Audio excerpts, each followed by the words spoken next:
ஓம் ஸ்ரீ குருபியோ நமக. ஓம் ஸ்ரீ மகாபெரியவா சரணம்.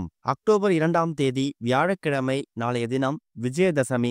அது கூட மாதத்துக்கு ஒரு முறை வரக்கூடிய அபிஜித் நட்சத்திர நேரம். இந்த 24 நிமிஷத்துல கொண்டை கடலை மேல இந்த இலை வைத்து இந்த ஒரு தீபத்தை ஏற்றுவதால பணம் நிரம்பி வழியும், அதிர்ஷ்டமும் செல்வமும் சேர்ந்து வரும். அது என்ன தீபம், அது எத்தனை மணிக்கு எப்ப ஏத்தணும்னு பார்க்கறதுக்கு முன்னாடி நம்மளோட வீடியோஸை இப்பதான் நீங்க ஃபர்ஸ்ட் டைம் பார்க்குறீங்கன்னா மறக்காம சப்ஸ்கிரைப் பண்ணிக்கோங்க. தொடர்ந்து இது மாதிரி அப்டேட் தெரிஞ்சுக்கிறதுக்கு பக்கத்துல நோட்டிஃபிகேஷன் பெல்லை கிளிக் பண்ணி ஆல் அப்படிங்கிற செலக்ட் பண்ணிக்கோங்க. இப்ப விஜயதசமி அபிஜித் நட்சத்திர நாள்ல என்ன மாதிரி தீபத்தை 24 நிமிஷம் ஏற்றி வைக்கணும் அப்படிங்கிற பத்தி தெளிவா தெரிஞ்சுக்கலாம். நாளைய தினம் அக்டோபர் 2ஆம் தேதி நமக்கு 2 முக்கியமான விஷயம் நடக்க போகுது. ஒன்னு, வித்யாரம்பம் அப்படின்னு அழைக்கப்படக்கூடிய விஜயதசமி. அதாவது புதுசா கல்வியை கற்க தொடங்கக்கூடிய குழந்தைகளுக்கு எழுதுவதற்கு கற்றுக் கொடுக்கக்கூடிய அற்புதமான ஒரு நாள். குழந்தைகள் பிறந்து சில வருஷங்கள் கழிச்சு அவங்கள நம்ம பள்ளிக்கு அனுப்பும் போது குறிப்பா அவங்க அந்த கலையை கத்துக்கிறதுக்கான படிப்பை கத்துக்கிறதுக்கான நாளா இந்த விஜயதசமி எடுத்துப்பாங்க. வித்யாரம்பம் அப்படிங்கிறது குழந்தைங்களுக்கு எழுத கத்துக் கொடுக்கறது. அதுவும் குறிப்பா பள்ளிகளுக்கு போகும்போது அங்க இருக்கக்கூடியவங்க அரிசியில குழந்தைகளை கையை பிடிச்சு முதல் எழுத்தை எழுதுறதுக்கு கத்துக் கொடுப்பாங்க. அதுவும் குறிப்பிட்ட இந்த நேரத்துல குழந்தைகளுக்கு எழுத கற்றுக் கொடுக்கும் போது அவங்களோட கல்வி வளர்ச்சி ரொம்ப சிறப்பா இருக்கும் அப்படிங்கிறது ஒரு பெரிய நம்பிக்கை. இது விஜயதசமியை கொண்டாடுவதற்கான அற்புதமான ஒரு விஷயம். இது இல்லாம அபிஜித் நட்சத்திரம் அப்படிங்கிறது கடந்த சில வருஷங்களாவே ஃபாலோ பண்ணக்கூடிய முக்கியமான ஒரு நாள். நமக்கு தெரிஞ்ச வரைக்கும் ஜோதிட சாஸ்திரங்கள்ல மொத்தமா 27 நட்சத்திரங்களுக்கு தான் தெரியும். ஆனா 28வது நட்சத்திரம் இருக்குது. அதுதான் அபிஜித் நட்சத்திரம். உத்திராடம் முடிஞ்சு அடுத்ததா திருவோணம் ஆரம்பிக்குதுல, இந்த 2 நட்சத்திரங்களும் முடிந்து ஆரம்பிக்கக்கூடிய அந்த குறிப்பிட்ட பகுதி, அந்த 24 நிமிஷத்தை அபிஜித் நட்சத்திர நேரம்னு சொல்லுவாங்க. பொதுவா ஒரு நட்சத்திரம் அப்படிங்கிறது ஒரு நாளைக்கு 24 மணி நேரம் இருக்கும். ஆனா இந்த ஒரு நட்சத்திரம், இந்த அபிஜித் நட்சத்திரம் வெறும் 24 நிமிஷங்கள் மட்டும்தான் இருக்குமா. இந்த அபிஜித் நட்சத்திரத்தை கிருஷ்ண பரமாத்மா அவரோட மயில் இறகுல ஒளித்து வைத்திருக்கிறதா சாஸ்திரங்களை சொல்லப்பட்டிருக்கு.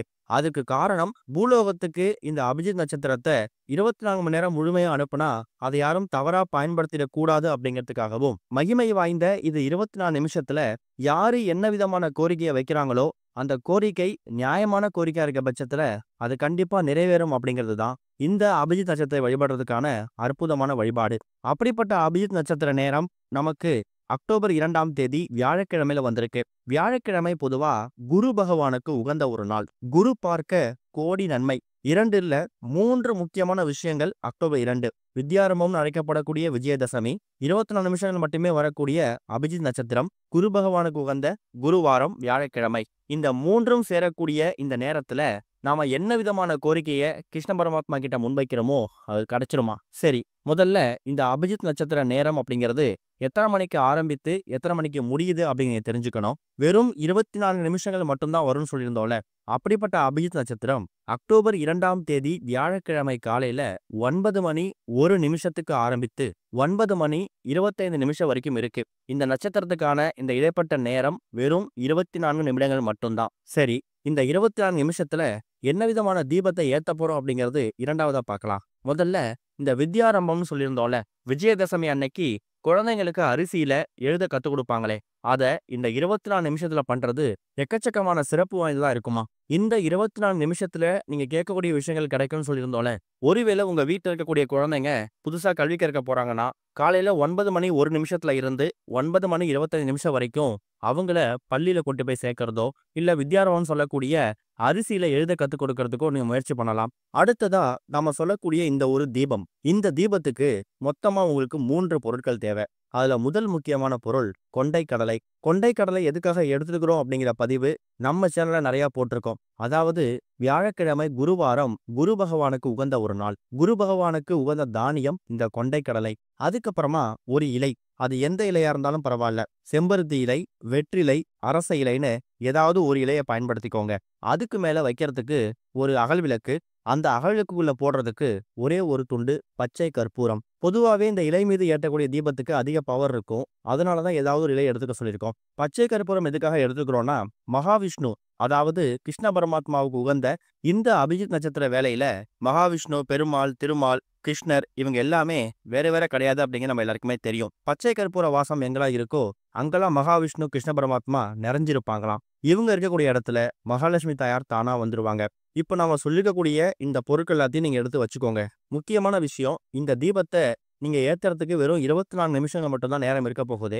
அதனால கூடுமான அளவுக்கு முந்தின நாளோ, இல்ல காலையிலேயோ கூட நீங்க தயார் செஞ்சு ரெடியா வச்சுக்கணும். 9 மணி 1 நிமிடம் பிறந்ததுக்கு அப்புறமா இந்த தீபத்த நீங்க ஏத்த ஆரம்பிச்சிரணும். சின்னதா ஒரு தட்டு எடுத்துக்கோங்க. அந்த தட்டுல இப்ப நீங்க வீடியோல பார்க்குற மாதிரி முதல்ல கொண்டை கடலைய பரப்பி வச்சுடுங்க.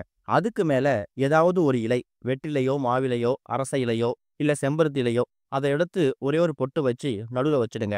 அதுக்கு மேல ஒரே ஒரு அகல் விளக்கு. அகல் விளக்கு இருக்கிறவங்க பயன்படுத்திக்கலாம். இல்லாதவங்க அந்த இலை மீது வைக்கிற அளவுக்கு என்ன விளக்கு வைக்க முடியுமோ அத வச்சுடுங்க. அதுக்கு மேல ஒரே ஒரு துண்டு பச்சை கற்பூரத்த அந்த விளக்கு மேல வச்சுட்டு, முடிஞ்சா மஞ்சள் நிற திரி. கூடுமான அளவுக்கு எல்லா வீடுகள்லயும் இந்த மஞ்சள் திரி இருக்க வாய்ப்பு இருக்கு. இல்லாதவங்க வெள்ளை நிற திரிய பயன்படுத்திக்கலாம். இருக்கக்கூடியவங்க மஞ்சள் நிற திரிய பயன்படுத்துறது குரு பகவானோட ஆதிக்கத்த இந்த விளக்கு மேல அதிகப்படுத்தும். இது எல்லாத்தையும் தயார் செஞ்சு வச்சுட்டு, அக்டோபர் 2ஆம் தேதி விஜயதசமி அன்னைக்கு காலையில 9 மணி 1 நிமிஷத்த ஆரம்பிச்சதுக்கு அப்புறமா, இந்த தீபத்துல கொஞ்சமா தீப எண்ணெய் ஊற்றி தீபம் ஏத்தணும். அந்த தீப எண்ணெய் இருக்கக்கூடிய பகுதியில தான் அந்த பச்சை கற்பூரம் இருக்கணும். இந்த ஒட்டுமொத்த அமைப்பையும் பார்த்தீங்கன்னா, எக்கச்சக்கமான தெய்வங்களுக்கு உரிய பொருட்கள ஒரே இடத்துல வச்சிருக்கோம். குரு பார்க்க கோடி நன்மை. குரு பகவானுக்கு உரிய கொண்டை கடலைய அடிப்பகுதியிலையும், இலை அப்படிங்கிறதே பொதுவா பரிகாரத்துக்கு பயன்படுத்தக்கூடியது.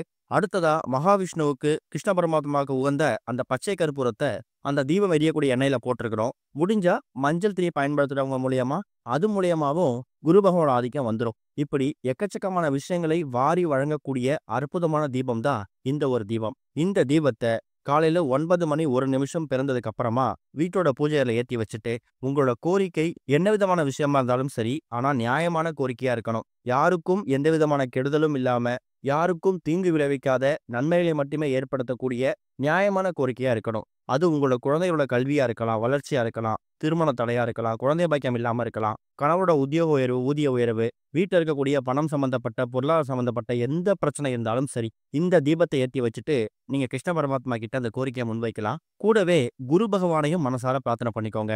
வெறும் 24 நிமிஷங்கள் மட்டுமே இந்த தீபம் எரிந்தா கூட போதும். அதுக்கு மேல எரியலாமான்னு கேட்டீங்கன்னா எரியலாம். ஆனா 9 மணி 1 நிமிஷம் பிறந்த உடனேயே நீங்க தீபத்தை ஏத்த ஆரம்பிச்சிடணும். 9 மணி 25 நிமிஷத்துக்குள்ள குறைந்தது ஒரு 5 நிமிஷமாவது இந்த தீபம் பூஜை அறையிற மாதிரி பார்த்துக்கோங்க. எல்லா மாதமும் அபிஜித் நட்சத்திரம் அப்படிங்கிறது நமக்கு இதே மாதிரி காலை நேரத்துல வராது. சில மாதங்கள்ல நள்ளிரவு 2 மணி 3 மணி, போன மாதம்லாம் பார்த்தீங்கன்னா இரவு 11 மணிக்கு மேல வந்துச்சு. இந்த மாதம் நமக்கு விஜயதசமியோட, அதுவும் குருவாரத்தோட காலை நேரத்திலேயே வந்திருக்கு. இப்படிப்பட்ட ஒரு வாய்ப்பு அடுத்த மாதம் கிடைக்குமான்னு கேட்டீங்கன்னா, அது நள்ளிரவுலயும் வரலாம், அதிகாலையிலயும் வரலாம். கூடுமான அளவுக்கு வியாழக்கிழமையில வந்திருக்கக்கூடிய, விஜயதசமியில வந்திருக்கக்கூடிய இந்த ஒரு அபிஜித் நட்சத்திரத்த தவற விட்டுறாதீங்க. நம்பிக்கையோட பண்ணுங்க, நல்லதே நடக்கும். இந்த தீபத்தை ஏத்தி வச்சுட்டு மறுநாளோ இல்ல அன்று இரவோ கூட அந்த கொண்டைக்கடலைய மட்டும் எடுத்து பத்திரப்படுத்திட்டு காக்கை குருவிகளுக்கு மறுநாள் தானமா போட்டுருங்க. அந்த இலையையும் நீங்க தண்ணீர விட்டுறலாம். ஓம் ஸ்ரீ குருபியோ நமக. ஓம் ஸ்ரீ மகா பெரியவா சரணம்.